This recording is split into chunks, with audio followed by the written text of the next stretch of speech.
Last session के अंदर हमने डिस्कस किया कि जैसे जैसे मास नंबर इंक्रीज होता है, यानी कि number of protons and number of neutrons increase होता है, बाइंडिंग एनर्जी पर न्यूक्लियन जो है वो हमने देखा था वो डिक्रीज होती है। जो हेवी न्यूक्लियस होते हैं उनके लिए बाइंडिंग एनर्जी पर न्यूक्लियन कम होती है, और बाइंडिंग एनर्जी पर न्यूक्लियस जो है वो रिप्रेजेंट करता है स्टेबिलिटी को, यानी उनकी स्टेबिलिटी धीरे धीरे कम हो जाती है। अब एक जो अनस्टेबल न्यूक्लियस है, अब वो चाहते हैं कि वो स्टेबल हो जाए, तो इसमें वो करेंगे क्या, वो अपने न्यूक्लियस को डिसइंटीग्रेट करते हैं, वो अपने न्यूक्लियस को डीके करते हैं, जिसके अंदर वो कुछ पार्टिकल जैसे अल्फा बीटा गामा पार्टिकल जो है वो अपने न्यूक्लियस से रेडिएट करते हैं, और धीरे धीरे खुद अनस्टेबल से एक स्टेबल न्यूक्लियस के अंदर कन्वर्ट होता है। यही जो प्रोसेस है इसे हम बोलते हैं रेडियो एक्टिविटी। तो हम क्या डिफाइन करते हैं, फिनोमेना ऑफ स्पॉन्टेनियस डिसइंटीग्रेशन, है ना। डिसइंटीग्रेशन मतलब न्यूक्लियस का पार्टिकल का रेडिएट करना। तो spontaneous disintegration of nuclei of unstable atom is defined as radio activity.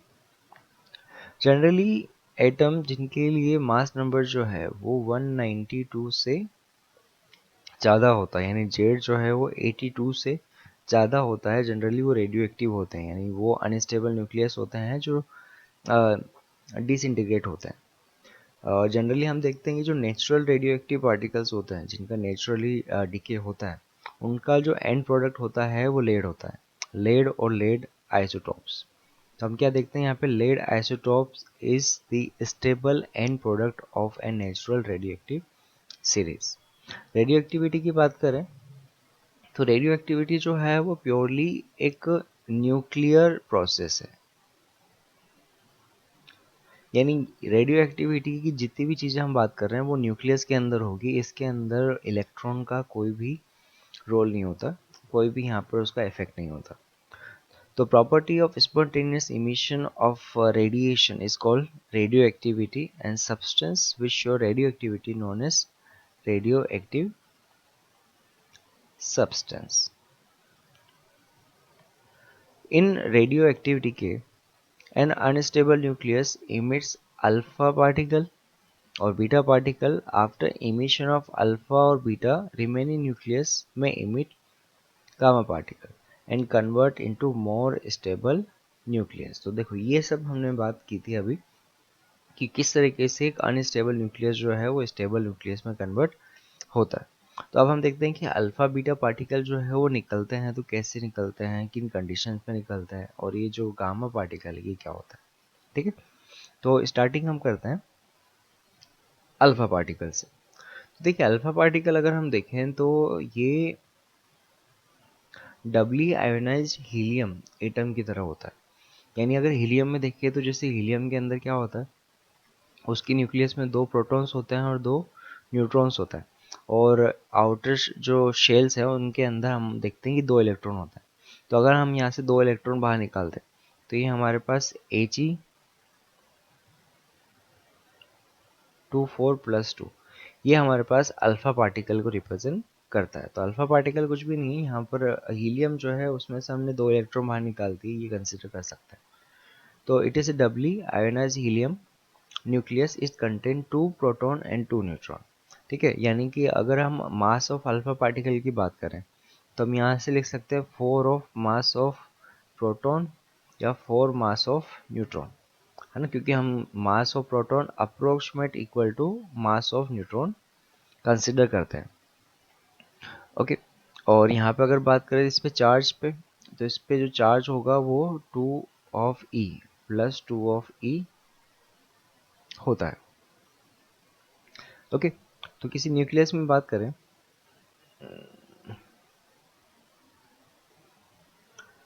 तो ये X जो है कोई अनस्टेबल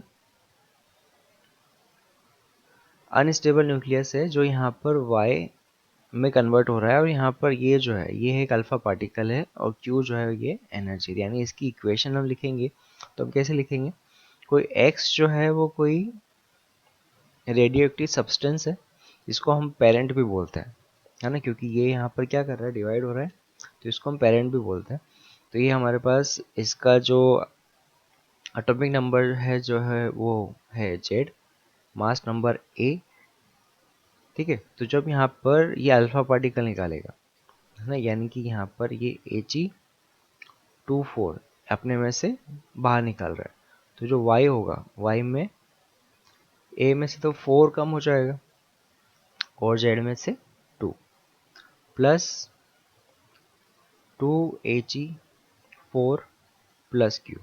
यहाँ पे q जो है इसे हम बोलते हैं q वैल्यू, इसको अभी हम डिस्कस करेंगे। और यहाँ पे ये जो है ये है हमारे पास अल्फा पार्टिकल, ठीक है। तो हम यहाँ पे क्या देख रहे हैं कि जो हमारे पास जो डॉटर न्यूक्लियाई मिल रहा है ना, ये हमारे पास डॉटर न्यूक्लियाई और ये है पेरेंट न्यूक्लियाई। जो डॉटर न्यूक्लियाई है उसके अंदर हमारे पास जो नया मास नंबर है वो A-4 मिलता है और नया एटॉमिक नंबर जो है वो Z-2 मिलता है।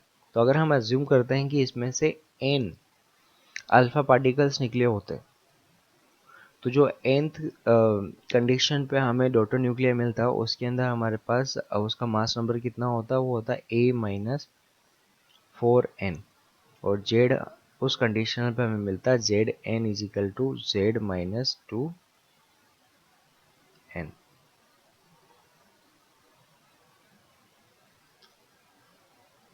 जब हमारे पास n अल्फा पार्टिकल निकल जाते हैं, ठीक है।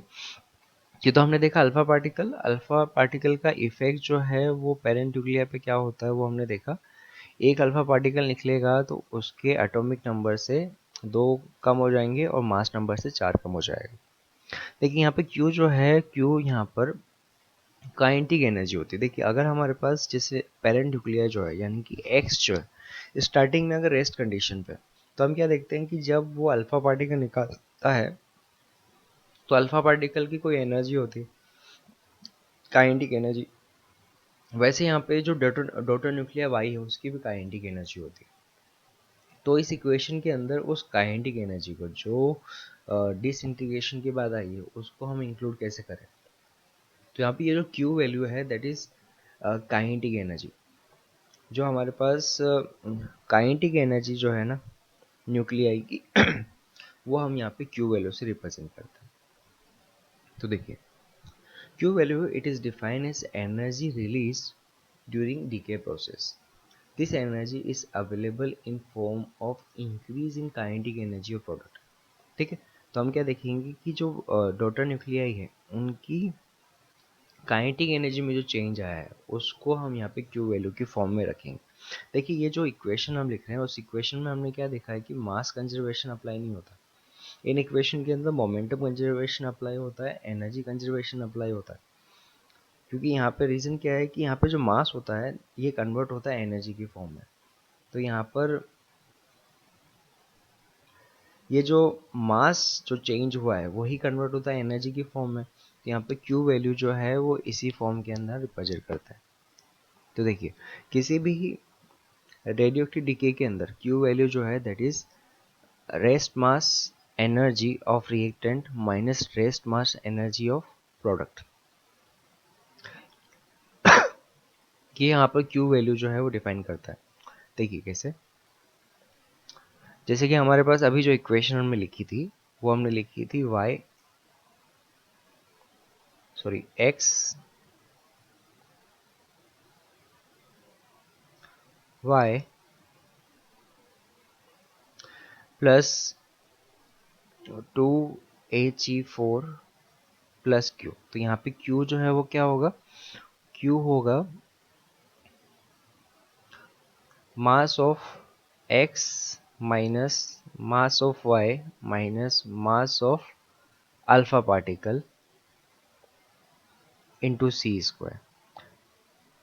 यानी यहाँ पर जो इक्वेशन के अंदर जो मास डिफेक्ट आया है उसके एनर्जी इक्वलेंट जो है वो यहाँ पे Q वैल्यू के बराबर होंगे। ये यहाँ पर है change in kinetic energy of product. तो बोला जाए चेंज इन काइनेटिक एनर्जी या Q वैल्यू तो उसका रिलेशन होगा इनके mass defect into c square के बराबर।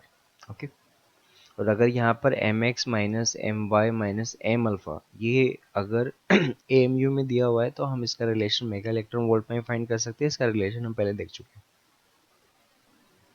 तो यहाँ पे जो क्यू वैल्यू होगी total kinetic energy of product, मतलब kinetic energy of y plus kinetic energy of alpha particle. देखिए हम यहाँ पे अज्यूम कर रहे हैं कि जो इनिशियली x है वो रेस्ट पर है, ठीक है। तो उस कंडीशन पे यहाँ पर हम simply q is equal to K Y plus K alpha लिख रहे हैं। अगर यहाँ पर x जो है वो रेस्ट पे नहीं होता तो हम इसे यहाँ पर k माइनस एक्स कर देते। तो सिंपली हम अज्यूम कर रहे हैं x इज एट रेस्ट। तो उस कंडीशन में हम क्या देख रहे हैं, Q वैल्यू जो है वो आएगी के वाई प्लस के एक्स के बराबर, ठीक है। तो हम इंडिविजुअली अल्फा पार्टिकल और वाई न्यूक्लियस जो है उसकी हम काइनेटिक एनर्जी का रिलेशन फाइंड करते हैं। तो देखिए calculation of kinetic energy of final product. तो देखिए अभी हमने कहा कि एक्स एटम इनर्शियली एट अगर रेस्ट पे हम अज्यूम करते हैं तो इसका मतलब क्या हुआ कि जब हम डिसइंटीग्रेशन देखते हैं तो उसमें हम एक्सटर्नल कोई भी फोर्स नहीं लगाते, ये स्पॉन्टेनियस प्रोसेस होता है। यानी कि जब एक्सटर्नल फोर्स जीरो है तो हम बोल सकते हैं कि यहाँ पे मोमेंटम जो है वो कंजर्व होगा। तो हम यहाँ पे देखते हैं कि जो मोमेंटम में चेंज होता है सिस्टम के लिए, क्योंकि नेट फोर्स जो है वो जीरो है, तो यहाँ पे डेल्टा पी जो है ना, P inertial equal to P final भी होगा। तो हम यहाँ पे मोमेंटम कंजर्वेशन की इक्वेशन जो है वो यहाँ पे अप्लाई करते हैं। तो यहाँ से both Y and alpha particle have same momentum in magnitude but opposite in direction. देखिए अगर यहाँ पर हम देख रहे हैं कि जो इनर्शियल मोमेंटम जो है वो ज़ीरो है तो फाइनल मोमेंटम ज़ीरो होना चाहिए। और फाइनल मोमेंटम ज़ीरो कब होगा, जब यहाँ पे पी वाई जो है that is equal to minus of P alpha vector. अच्छा यहाँ पर दोनों तरफ स्क्वायर कर दें हम तो ये हो जाएगा P Y square is equal to P alpha square. तो अब ये रिलेशन को हम आगे यूज़ करेंगे। तो देखिए हम यहाँ पे लिख सकते हैं मोमेंटम का रिलेशन जो है वो काइनेटिक एनर्जी की फॉर्म में। तो हम लिखेंगे यहाँ पे root two M Y kinetic energy of Y square is equal to root two M alpha kinetic energy of alpha square. यानी हम यहाँ से लिख सकते हैं कि M Y K Y is equal to, है ना, एम अल्फा के अल्फा। यानी यहाँ पे हमें रिलेशन मिला K Y is equal to M alpha upon M Y into K alpha, ठीक है। तो ये हमारे पास फर्स्ट इक्वेशन आई। ये हमारे पास काइनेटिक एनर्जी ऑफ वाई और kinetic energy of alpha particle के अंदर रिलेशन मिला, ठीक है। अच्छा एक इक्वेशन ये, दूसरी इक्वेशन हमने देखी थी क्यू वैल्यू जो है that is kinetic energy of Y plus kinetic energy of alpha. दो इक्वेशन, तो हम इन दो इक्वेशन को सॉल्व करके हम काइनेटिक एनर्जी के रिलेशन फाइंड कर सकते हैं। इन दोनों इक्वेशन को जब हम सॉल्व करेंगे हम यहाँ पे के वाई की वैल्यू जो है इस सेकेंड इक्वेशन में लाके रखेंगे। तो यहाँ से हमारे पास के अल्फा का रिलेशन मिलेगा, K alpha is equal to mass of y upon mass of y plus mass of alpha particle into q, ठीक है। और काइनेटिक एनर्जी ऑफ y जो है वो हमें मिलेगा मास of alpha particle upon mass of y plus mass of alpha particle into q। देखिए इसका रिलेशन अभी तो हमने मास में निकाला है। अगर इसको मास नंबर की फॉर्म में देखें तो हम ए वाई सॉरी एम वाई और एम अल्फा जो है उसको हम लिख सकते हैं, एम वाई जो है उसको हम लिख सकते हैं A minus four into mass of proton. और यहाँ पे मास ऑफ अल्फा हम लिख सकते हैं फोर इंटू एम पी। तो यहाँ पे हमारे पास जो इनकी काइनेटिक एनर्जी के रिलेशन मिलेंगे उसको देखिए। तो यहाँ पे हम लिख सकते हैं जो हमें के अल्फा मिलेगा वो हमें मिलेगा a minus four upon a into q. और जो y के लिए हमें मिलेगा वो मिलेगा four upon a into q. ये हमारे पास है प्रोडक्ट्स के काइनेटिक एनर्जी के रिलेशन। के अल्फा होगा a minus 4/a into q value और K Y is equal to 4/a into q value. तो यहाँ पे हमारे पास जो क्यू वैल्यू अगर हमें पता है तो हम काइनेटिक एनर्जी अल्फा पार्टिकल के लिए और जो प्रोडक्ट पार्टिकल है उसके लिए हम फाइंड कर सकते हैं। तो देखिए इस रिलेशन से हमें ये पता चलता है कि जो अल्फा पार्टिकल है उसकी काइनेटिक एनर्जी तो कांस्टेंट है, यानी सभी जो अल्फा पार्टिकल है उनके लिए काइनेटिक एनर्जी का मतलब सेम होना चाहिए। यानी अगर हम किसी मैग्नेटिक फील्ड के अंदर जितने भी अल्फा पार्टिकल निकल रहे हैं उनको अगर मैग्नेटिक फील्ड के अंदर एंटर कराएं तो उनकी रेडियस जो है वो सेम होनी चाहिए। हमने देखा है अल्फा पार्टिकल यानी चार्ज पार्टिकल को जो मैग्नेटिक फील्ड में मूव कराते हैं तो वो इस सर्कुलर पाथ पे घूमता है जिसकी रेडियस जो है वो होती है mv/qb के रिलेशन में।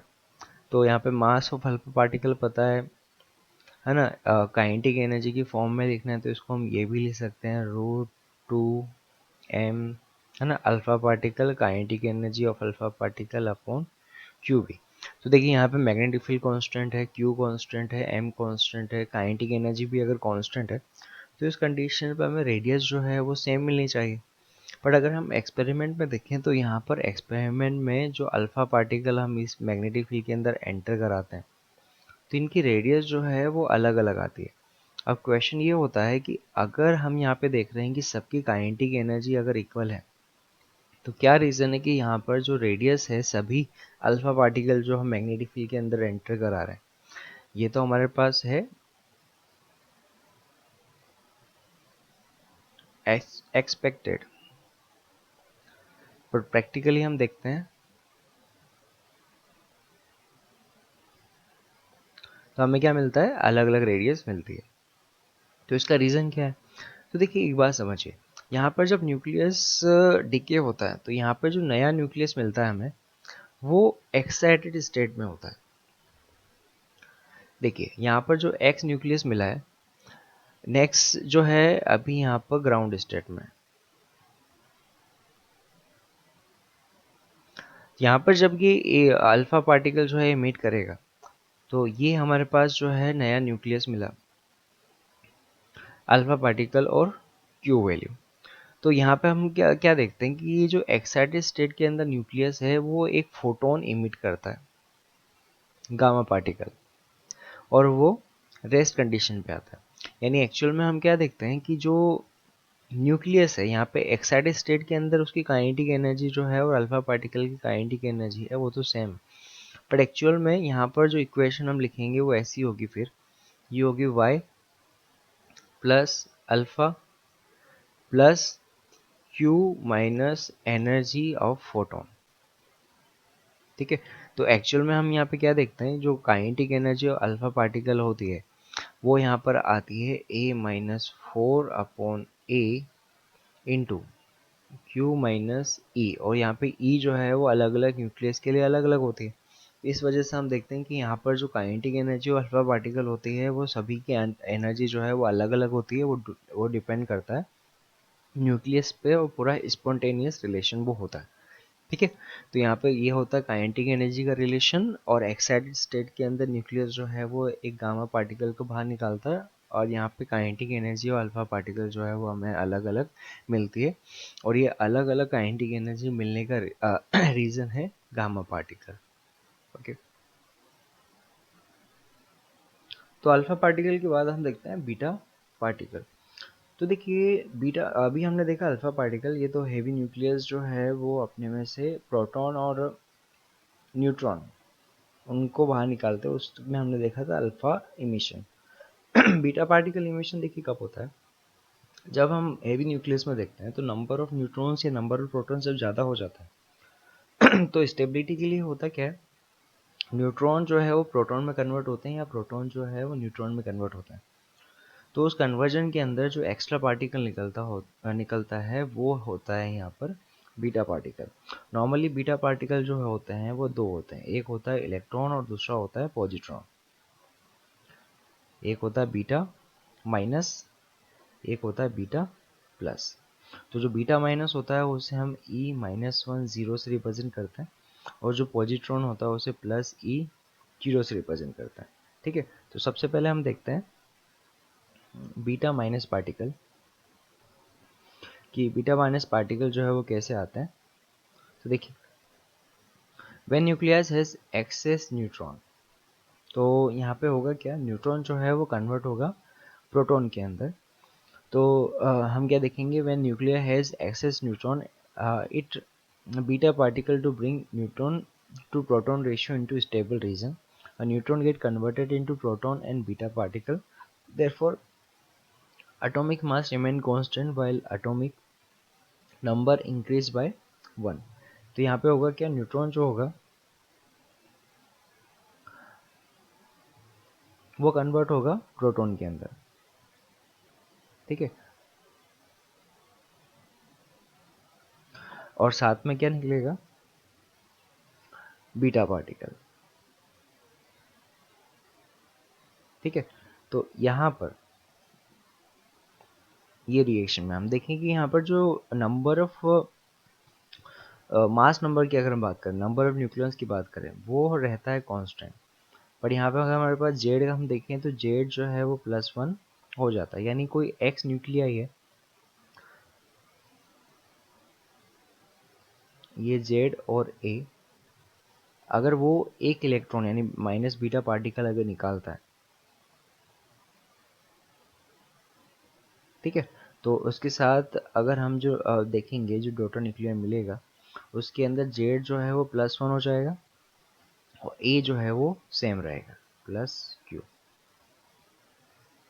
ये हमारे पास रिलेशन मिलती है जब हम बात करते हैं बीटा माइनस के लिए। दूसरा हम देखते हैं बीटा प्लस। तो बीटा पार्टिकल जो है, बीटा प्लस जो है उसका फिनोमेना जस्ट रिवर्स होता है। यहाँ पे प्रोटॉन जो है वो कन्वर्ट होता है न्यूट्रॉन के अंदर, तो इसमें होगा क्या, उसे अपना नेगेटिव पार्ट जो है वो इमिट करना होगा। तो यहाँ पे हमारे पास जो पार्टिकल होता है वो नेगेटिव, सॉरी इसमें पॉजिटिव पार्ट जो है उसे इमिट करना होता है, तो एक पॉजिट्रॉन जो है वो हमें मिलता है। तो यहाँ पे हमारे पास इसका रिवर्स होगा, यानी कि यहाँ पर अब हमारे पास जेड जो है वो डिक्रीज होगा और नंबर ऑफ प्रोटॉन्स जो है वो कांस्टेंट, न्यूक्लियॉन्स जो है वो कांस्टेंट रहेंगे, और यहाँ पे जेड जो होगा वो -1 हो जाएगा।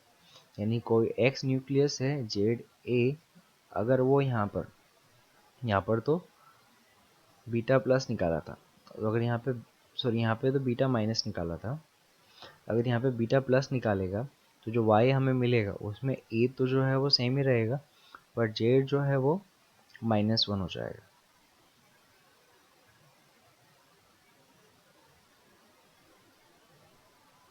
ये रिलेशन हमें यहाँ पे मिलता है, ठीक है। तो याद रखिएगा कि अगर हम यहाँ पर कितने भी बीटा पार्टिकल निकालें, वो बीटा पार्टिकल के निकलने से जो नंबर ऑफ न्यूक्लियॉन्स है उसमें कोई चेंज नहीं आता, चेंज आता है यहाँ पे एटॉमिक मास नंबर में। अगर बीटा माइनस निकला है तो जस्ट रिवर्स होगा, माइनस से तो प्लस हो जाएगा, प्लस से तो माइनस हो जाएगा, यानी बीटा माइनस निकला तो जेड +1 और बीटा प्लस निकला तो जेड -1। ये रिलेशन हमें याद रखना होगा।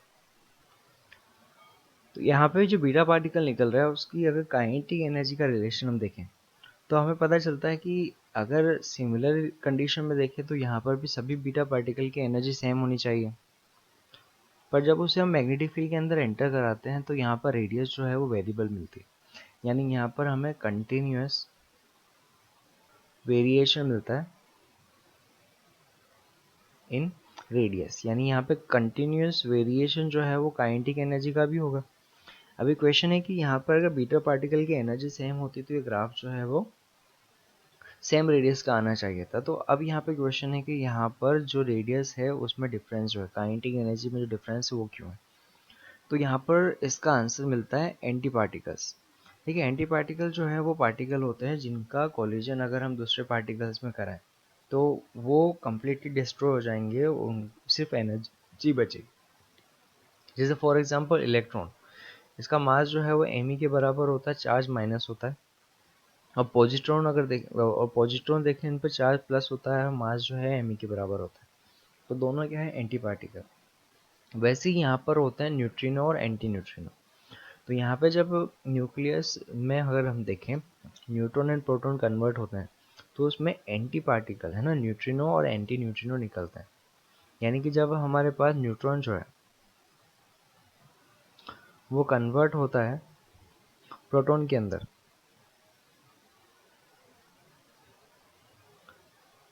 तो जो नेगेटिव बीटा पार्टिकल निकल रहा है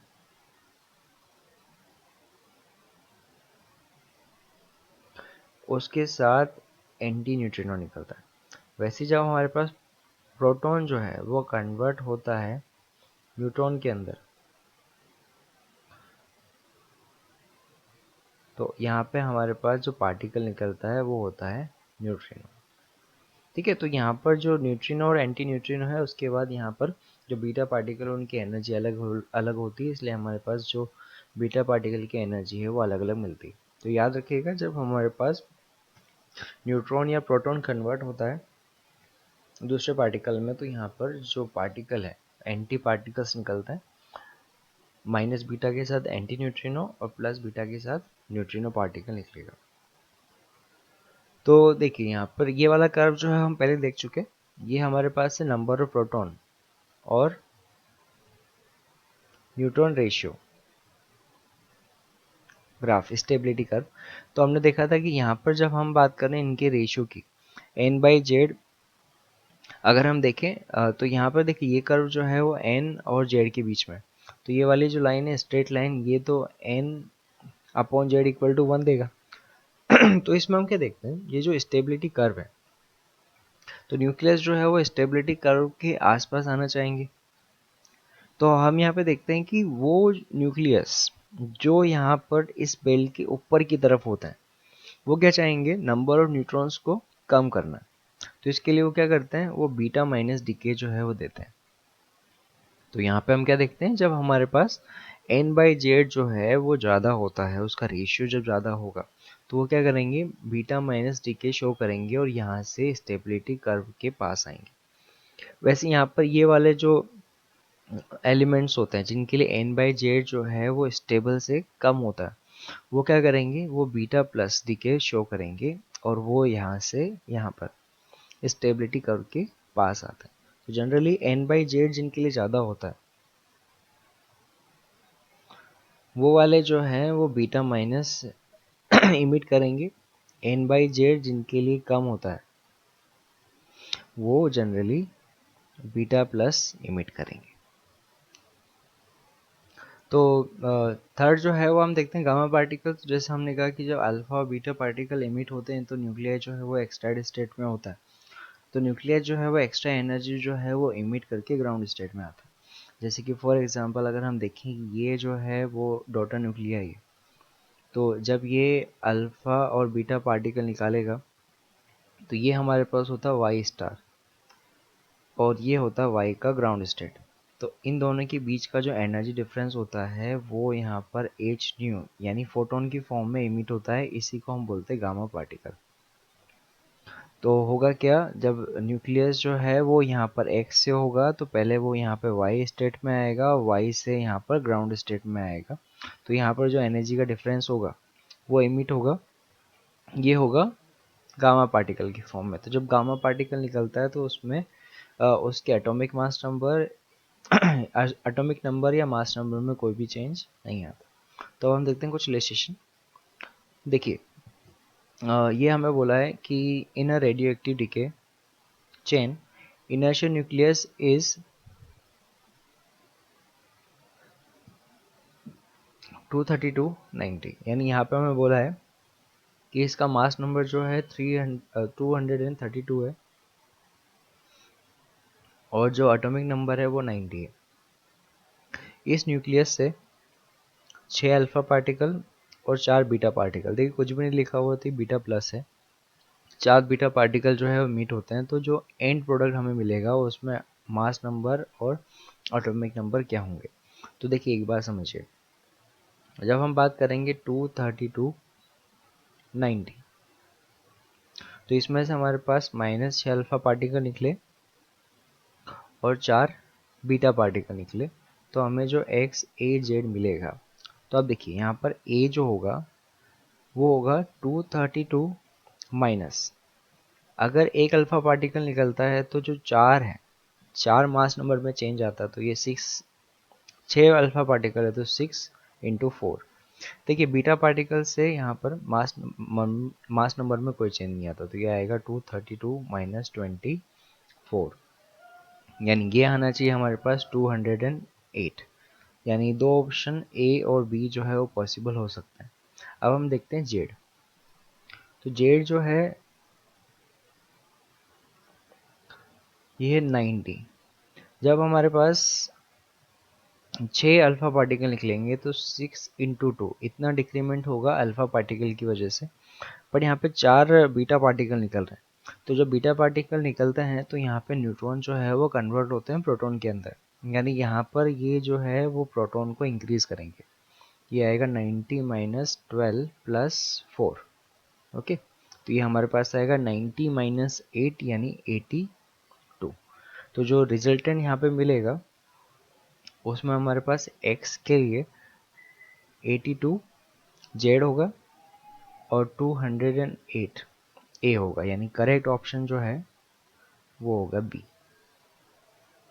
ओके, देखते हैं नेक्स्ट क्वेश्चन। देखिए हमें बोला है given masses of various atomic particle. तो यहाँ पे mass of proton, mass of neutron, mass of electron given है। मास ऑफ एंटी न्यूट्रिनो जो है वो 0 है। मास ऑफ ड्यूटेरियम जो है वो हमें गिवन है, that is 2.0141 AMU, where P is proton, N neutron, E electron, N ये एंटी न्यूट्रॉन एंड D जो है ड्यूट्रॉन है। Which of following process is allowed by momentum and energy conservation. तो अब देखिए यहाँ पे फर्स्ट जो है वो हमें बोला है न्यूट्रॉन प्लस न्यूट्रॉन। देखिए ड्यूट्रियम जो होता है, ड्यूट्रियम के अंदर हमने देखा है कि एक प्रोटॉन होता है और एक न्यूट्रॉन होता है। तो यहाँ पे न्यूट्रॉन और न्यूट्रॉन जो है वो यहाँ पर ड्यूट्रियम नहीं बनाएंगे, तो एक इक्वेशन ए जो है वो तो गलत हो जाती है। दूसरा बी जो है वो देखे तो न्यूट्रॉन और प्रोटॉन मिलकर ड्यूटेरियम बना रहे हैं और इनका एनर्जी डिफरेंस जो है वो गामा की फॉर्म में बाहर जा रहा है। ठीक है, तो यहाँ पर बी इक्वेशन जो है वो पॉसिबल है। एक और चीज़ देखते हैं यहाँ पे बी ऑप्शन के अंदर। तो अगर हम यहाँ पे देखें कि mass of neutron plus mass of proton है, that is greater than mass of deuterium. ठीक है, तो यहाँ पे हमारे पास डेल्टा एम जो है वो नेगेटिव है, यानी जो गामा होगा, जो एनर्जी होगी वो मास डिफेक्ट की वजह से आ सकती है। यानी कि एनर्जी के अकॉर्डिंग देखें या मोमेंटम के अकॉर्डिंग देखें तो बी ऑप्शन पॉसिबल है। सी ऑप्शन को देखें तो यहाँ पर हमारे पास जब न्यूट्रॉन कन्वर्ट होता है प्रोटॉन के अंदर, तब हमारे पास बीटा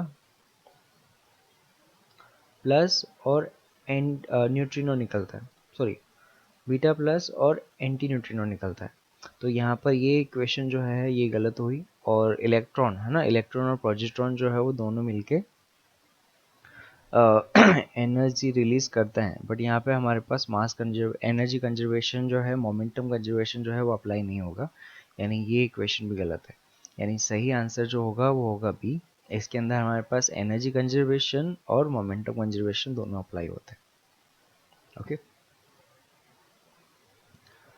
तो देखते हैं नेक्स्ट रिलेशन। देखिए यहाँ पे हमें बोला है ये रिएक्शन है,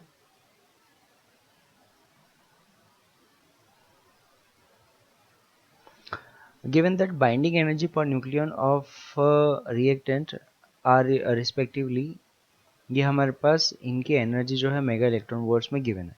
तो हमें आइडेंटिफाई करना है कि कौन सा ऑप्शन जो है वो करेक्ट होंगे।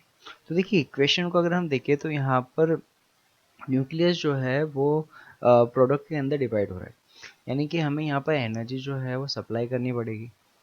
हमने अभी यहाँ पे पढ़ा था बाइंडिंग एनर्जी। तो बाइंडिंग एनर्जी जो है वो एनर्जी होती है कि जो किसी न्यूक्लियस को हम प्रोवाइड करें जिससे वो इसके कॉन्स्टिट्यूट के अंदर डिवाइड हो जाए।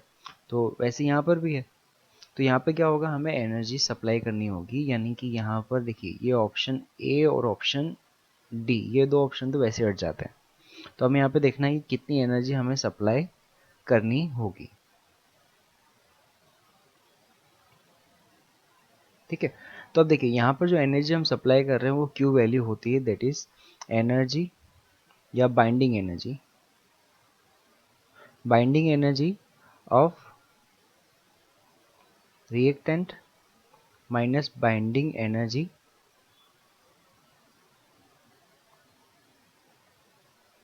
Of product. देखो रिएक्टेंट जो है उसमें नंबर ऑफ न्यूक्लियस 20 है और इसकी energy, binding energy per nucleon जो है वो गिवन है 8.03 माइनस। देखिए रेट प्रोडक्ट में देखें तो यहाँ पे हमारे पास जो हीलियम है उसके यहाँ पर 2 न्यूक्लियस हैं और ईच न्यूक्लियस के अंदर हमारे पास 4 न्यूक्लियॉन्स हैं, तो यानी 2 इंटू 4 इंटू और energy per nucleon 7.07 mega electron volt plus. यहाँ पर कार्बन की बात करें तो 12 न्यूक्लियॉन्स हैं और 7.86 ये एनर्जी है ना। तो इसको जब हम सॉल्व करते हैं तो यहाँ पे हमारे पास जो रिजल्ट मिलेगा